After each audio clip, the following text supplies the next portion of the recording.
I'm excited because I get a chance to visit with some of the top hands in the International Professional Rodeo Association. The IFR is about to get underway January the 15th. The International Finals Rodeo kicks off at the Lazy E Arena in Guthrie, Oklahoma.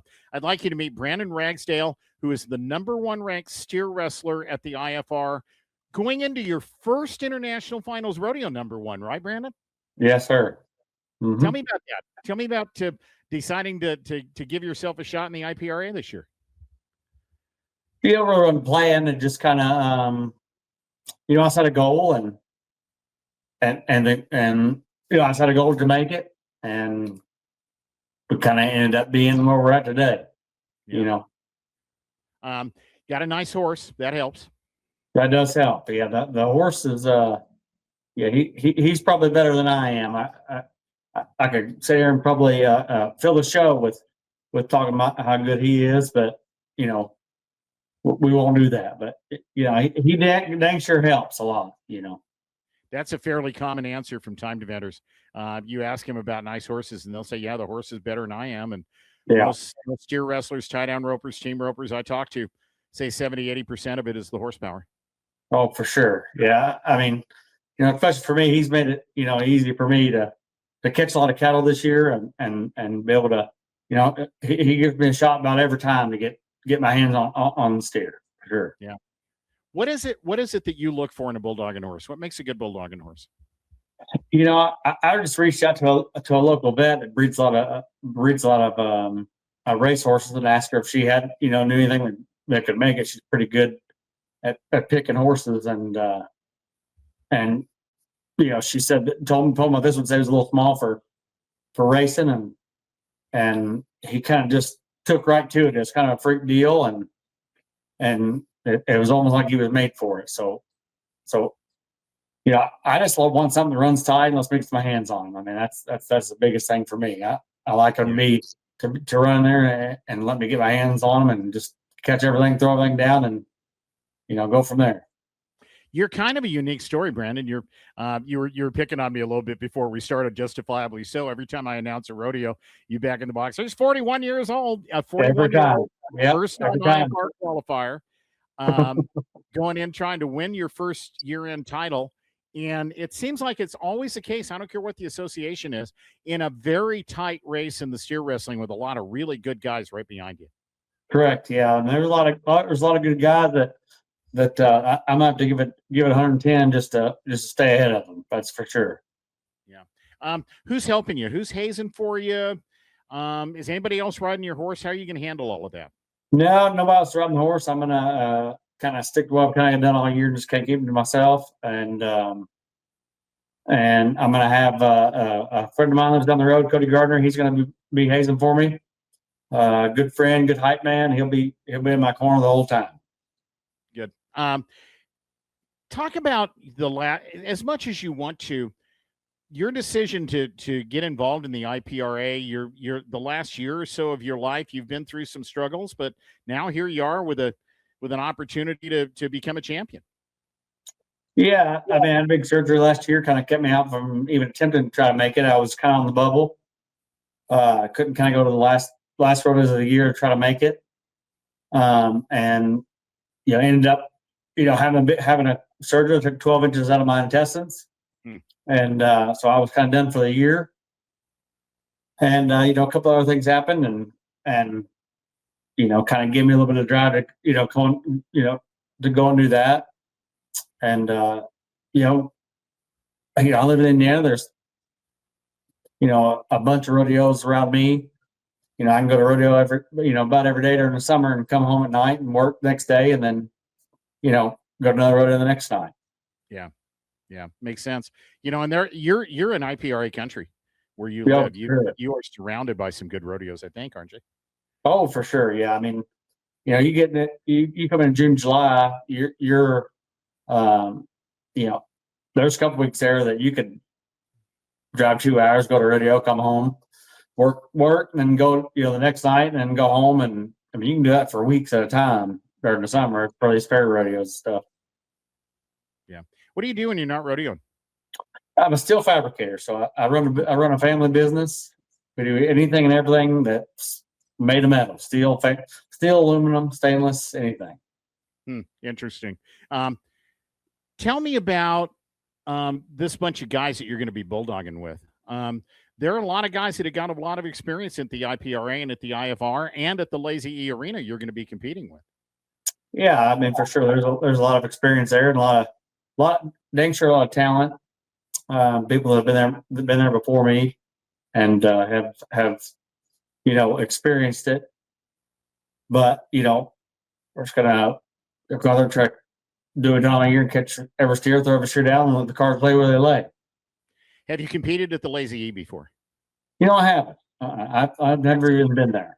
The big thing about the Lazy E is that's a big. I don't think that it's a ginormous score, but it's a big arena. Yeah. I'm not concerned. I think the steer's going to be good. The steer's match my horse pretty good, and I think he'll let me get my hands on every steer. Yeah. As long as I do my job, he always does his.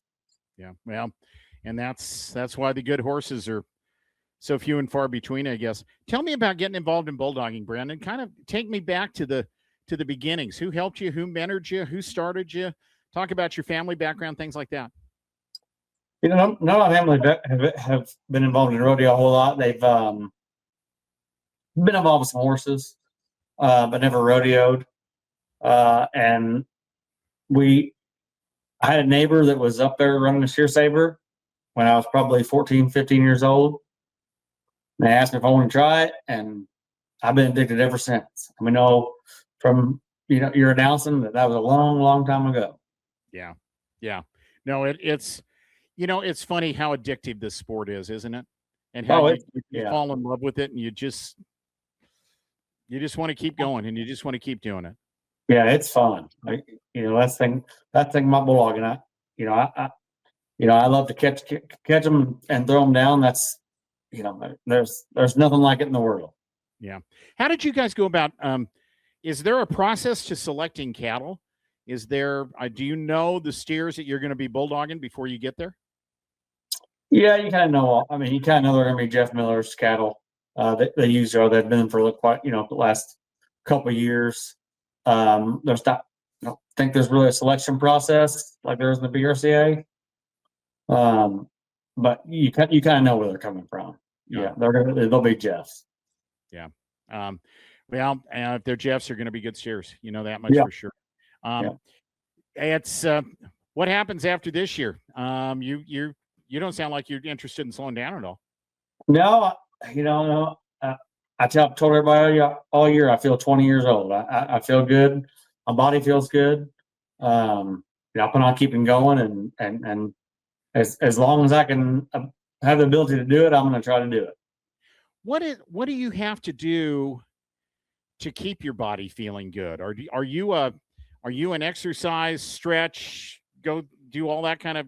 How do you handle that? That you and I were talking beforehand. The time on the road sometimes is the most physically demanding thing I think a lot of rodeo athletes do is driving from point A to point B so you can make a 4-second run and then drive another 8 or 10 hours from point B to point C sometimes. But what do you do to keep yourself feeling good? Yeah, the traveling's really, really hard on you for sure. I would say that's probably the hardest part of rodeo, in my opinion. I'm not an exercise buff. I probably should be. Not the biggest guy. I don't know, Steve. That's a pretty good question. I don't really know how to answer it. I probably should be an exercise buff, but I'm not. But I think it's just drive. I want to do it. I enjoy to do it. I love to do it. I wake up every morning craving it. Well, and for a smaller guy, technique is important. And in the bulldogging, if you have good technique, it's easier to stay healthy, I think. For sure. Yeah. I mean, if I remember helping anybody, I always tell them, if you do this right, it don't hurt. But if you do it wrong, that's when it kind of starts to hurt. And I was lucky enough to be around enough guys when I was young to show me the right way. Yeah. What were your best rodeos this year in the IPRA before I let you go? Yeah, that's a good question. I should have wrote these down before you called them, but That's okay. I would probably say, Rome, Georgia is a good rodeo. Anything that Southern Rodeo Company has, it's always a great rodeo. Very well, professional. And there's a lot of them. A lot of different stock contractors that are really young and up and coming, and that are really trying to do better. Having good cattle is a big part of it. A lot of people are trying. They're getting them from Jeff or Jace, or getting these steers that they're last year's PRC steers. They're good. They're still good, and but between that one, Rome, Georgia, there's a couple other ones I don't really know. Franklin, there's a lot of up here. Franklin, Indiana. Man, I should have written them down, but yeah. Well, you had a good year, and now you get a chance to cap it off with hopefully a big time appearance at the IFR at the Lazy E Arena. Brandon, I appreciate your time. Full disclosure, I got my time zone screwed up. Brandon's in the Eastern time zone. I'm Central. And he was a very patient man waiting on me to get on and get this done. And I really do appreciate it. Brandon, thank you. It's a pleasure to have a chance to visit. Can't wait to see you sometime in person. Thanks, Steve. Thanks, Brandon. Brandon Ragsdale headed to the IFR in the #1 spot in the steer wrestling standings.